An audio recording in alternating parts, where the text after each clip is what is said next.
এই হচ্ছে আমার বিড়াল, কিন্তু এ কোনো সাধারণ বিড়াল না। একে বলে খাদ্য সংকট মোকাবিলা বিশেষজ্ঞ। কারো বিলাই যদি মাছ চায়, তো আমারটা চাই কলমি শাক। হ্যাঁ ভাই, কলমি শাক। কলমি শাক দেখলে এনার মাথা ঠিক থাকে না। কয়েকটা বাজিগর পালি, তারাও কলমি শাক খায়, আর ইনিও। দেখে মনে হয় আর যাই হোক, অন্তত কলমি শাকের জন্য হলেও তৃতীয় বিশ্বযুদ্ধ লেগেই যাবে। একদিন বললাম, সব সময় ছাগলের মতো লতা পাতা খাস, আয় তোকে শাক ভেজে দেই। বেচারা কষ্টে কেঁদেই দিল। না ভাই, আবেগে না। ক্রিস্পি শাকগুলোকে আমি নাকি নেতিয়ে ফেলে কুখাদ্য বানিয়ে দিয়েছি, সেই শোকে উনি বসে বসে কাঁদছে। মাফও চাইলাম, দোয়াও চাইলাম। বললাম, তোর শাক তুই খা, আমি আর কিছু বলবো না। আরো একদিন দেখি বারান্দায় বসে গভীর মনোযোগ দিয়ে কি জানি ভাবছে। বললাম, কি হয়েছে তোর?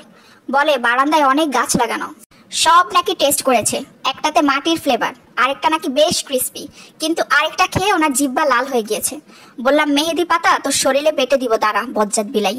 সব শেষে একদিন যেটা করলো, বাটি থেকে মাংস তুলে বারান্দা দিয়ে বাইরে ফেলে দিয়েছে। কলমি শাক নিয়ে মিউ মিউ করে গান গাইতেছিল। Veg is love, veg is life.